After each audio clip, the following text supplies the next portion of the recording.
Assalamualaikum warahmatullahi wabarakatuh.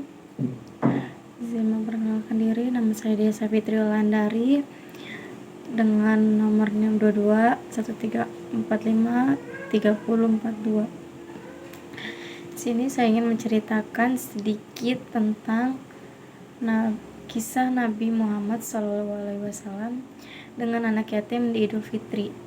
Seperti yang telah kita ketahui, Nabi Muhammad menaruh perhatian yang sangat besar terhadap anak-anak yatim. Pada suatu hari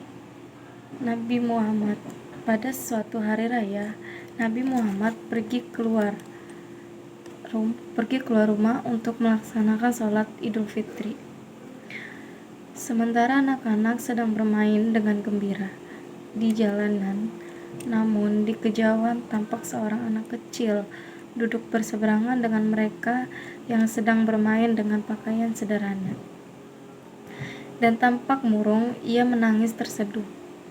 Ia melihat hal itu, Nabi Muhammad SAW segera menghampiri anak tersebut, lalu beliau berkata, "Nak, mengapa engkau menangis dan tidak bermain bersama mereka?" Anak kecil itu tidak mengenali bahwa orang dewasa yang sedang berada di hadapannya adalah Nabi Muhammad SAW yang merupakan utusan Allah. Ia pun menjawab, "Paman, ayahku telah meninggal." Ia mengikuti Nabi Muhammad dalam menghadapi musuh di sebuah pertempuran, tetapi ia gugur di medan perang tersebut. Nabi Muhammad mendengarkan dengan seksama rangkaian peristiwa dan nasib malang yang menimpa anak tersebut. Anak itu pun melanjutkan ceritanya. "Ibuku menikah lagi. Ia mengambil warisanku yang merupakan peninggalan ayah, sedangkan suaminya mengusirku. Kini aku tak memiliki apapun. Dan hari ini aku melihat teman sebayaku merayakan hari raya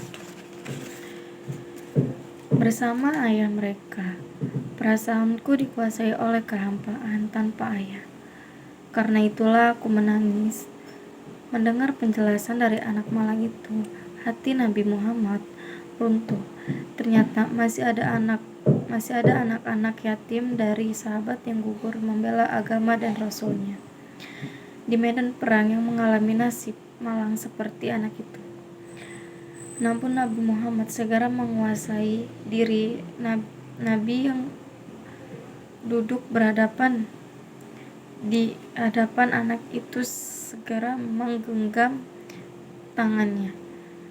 "Apakah kau sudi bila aku menjadi ayahmu, Aisyah menjadi ibumu, Ali menjadi pamanmu, Hasan dan Husain menjadi saudaramu, dan Fatimah sebagai saudarimu?" tanya Nabi Muhammad. Mendengar tawaran itu, anak itu seketika mengerti bahwa yang dihadapannya adalah Nabi Muhammad SAW. "Kenapa tak sudi, wahai utusan Allah?" jawab anak ini dengan senyum terbuka. Nabi Muhammad kemudian membawa anak angkatnya pulang ke rumah. Di sana anak ini diberikan pakaian terbaik.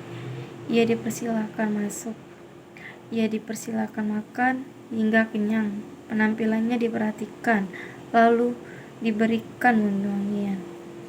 Setelah selesai, ia pun keluar dari rumah Nabi Muhammad dengan senyum dan wajah bahagia.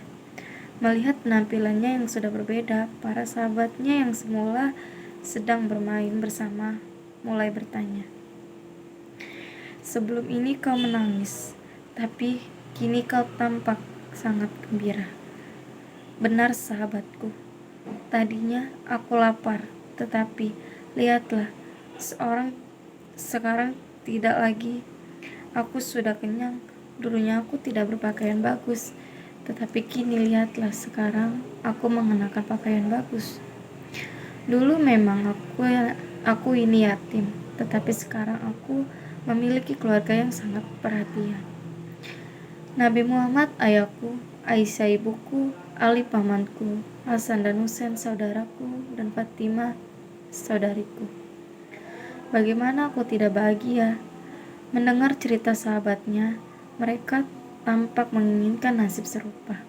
Sampai salah satu dari mereka berkata, "Coba saja ayah kita gugur pada peperangan itu, sehingga kita juga diangkat sebagai anak oleh Nabi Muhammad." Lalu waktu terus berjalan, usia semakin bertambah. Kebahagiaan anak ini pun lenyap ketika selang beberapa tahun setelah itu Nabi Muhammad meninggal dunia. Meratapi kepergian ayah angkatnya yang paling mulia, ia keluar rumah dan bersedih. Sungguh menyedihkan, kini aku kembali terasing. Aku bukan siapa-siapa lagi, aku kini menjadi yatim yang kesepian, katanya sambil menangis sedih. Sayyidina Abu Bakar As-Siddiq yang menyaksikan anak ini segera memeluknya. Sayyidina Abu Bakar kemudian mengambil alih pengasuhannya. Allah alam, semoga kisah ini dapat mempertebal iman dan kita dan semakin percaya terhadap kebesaran dan kuasa Allah Subhanahu wa taala. Amin ya rabbal alamin. Singkat cerita, saya ucapkan terima kasih. Maaf jika kurang lancar. Kepada Allah saya mohon ampun. Wabillahi taufiq wal hidayah. Wassalamualaikum warahmatullahi wabarakatuh.